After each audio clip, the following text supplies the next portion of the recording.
for Vedanta to work, I need to be qualified. I need to be discriminating, dispassionate, have a calm mind, be able to control my senses, be able to control what? My thoughts to some degree, the way I think. I need to be able to do my duty, stick to myself, do what's natural to me. Don't get yourself involved in trying to be different or be somebody else, or distract yourself by taking care of everybody else's problems. Look at your own problems and focus on them. Samatva is another one. It means, or samadhanam, and it means being able to focus on a problem consistently. Keeping your mind focused on the topic. This is a quality that self-realized people have. They can just stick to the topic. All these distractions come in, they just flick them off. And they keep the mind right on the same topic. People who are successful in business and any career are people who have this quality. They can actually stay focused on their core mission. And just, no matter if it's money, when I was young, I went for money, and I made a lot of money very fast. Because that's all I thought about, well, that and sex. I got good at money and sex, because I could concentrate on those topics like for long periods of time and not be distracted by anything else. Samadhana. And then the fourth one, perhaps one of the most important, perhaps the most important, is called mumukshutva, and it means a burning desire for liberation. My desire to be free needs to be burning. Can't just be middling. I really got to want it. I've got to feel like a fish out of water. I want to get back in the water. I want to know the truth. It's really a passion for me. Once that's there, then what? All these little obstacles. Well, once your goal is really, really clear, then most decisions are made for you. That's the beautiful thing about a goal. Because just being clear about your goal means that you don't have to dither and go off into all sorts of sidetracks. You see how this particular thing is not going to serve my purpose, and you just don't bother with it. That's why you need this concentration on your goal. This feeling, you just get fed up after a while.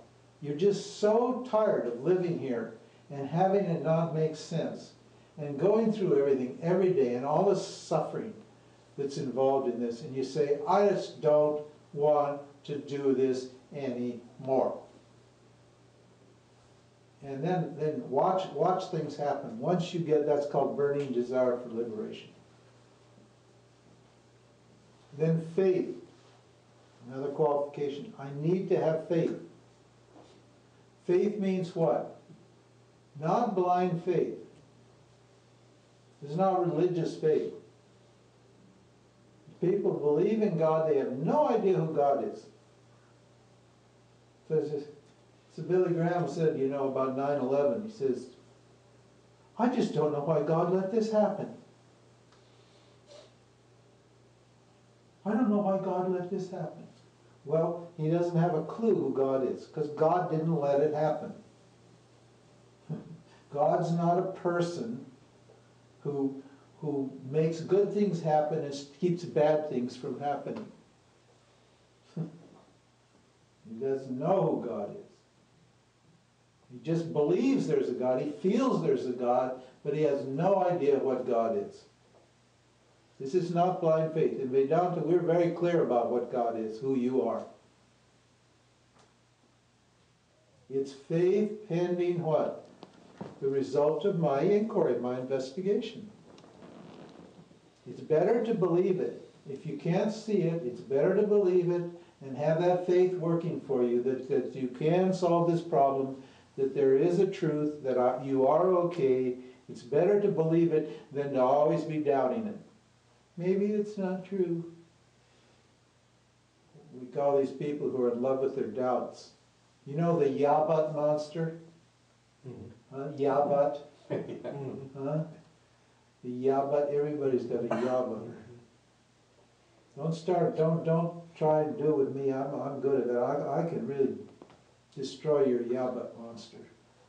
Doesn't matter how clever it is. Vedanta will destroy it, but don't waste your time doubting it. Just accept it and see if it's not true or not. That's just so much easier.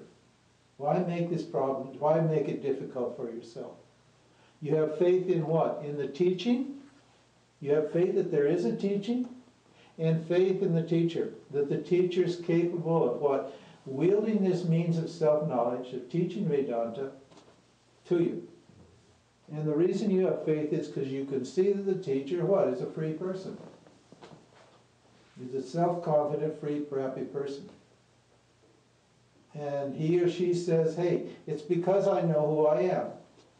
And this means work for me. We're not saying other means don't work, we don't know. I don't know. I know this worked for me. And I know it set me free. And I've been successful in communicating this to other people. You have to see that. You have faith that that teacher can do that for you. Can help you with it. It's not that we set you free because you're already free, right? So it's not, you've got to set yourself free. Understand this. I can get rid of my ignorance, but I can't get rid of yours. Because the way ignorance works in you works differently from the way it works in me. Your ignorance is specific to your own history, to your own past. And you're going to have to, like, using this understanding or this knowledge, you're going to have to what?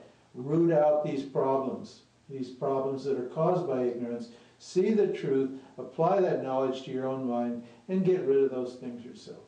So once you've heard it, you believe it, you've heard it, then you begin to reflect upon it. This is what it means in knowledge. You reflect upon it.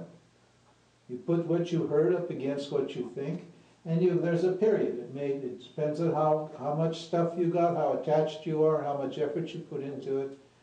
There's a period where you're constantly at war in yourself. All of your beliefs and opinions are warring with the truth. And you've got to win the war. And then at a certain point, that's assimilated and it's understood. We call that liberation. So I need to be qualified. I need to have a qualified teacher. And the third qualification is what? Grace of God. It may not happen all at once. It's God, it's the self or truth or awareness or consciousness or existence, whatever you want to call it, in you that's trying to wake up. So it's going to help you. But it has to work through a lot of blocks, and so it's going to take time. So you what? You just surrender, you do your work, and you don't worry about it. Once you got it clear what the work is, what you have to do, once the knowledge is, the vision of non-duality is established in your mind, then you do the work. It's not a one-off. One-off means, it's an English term. It's not a one-time deal. You're just going to get it and walk out. Oh, great. There'll be a point at which there's a click and you're absolutely firm. But then you'll just keep using that knowledge to tidy up whatever little bits are need tidying up. And there's nothing wrong with it. You're going to be working from the day you pop out of the womb till the day you enter the tomb. It's the nature of life to work. Awareness is shining on this body and mind, and it's always working. It's always acting. So, anyway, so am I qualified?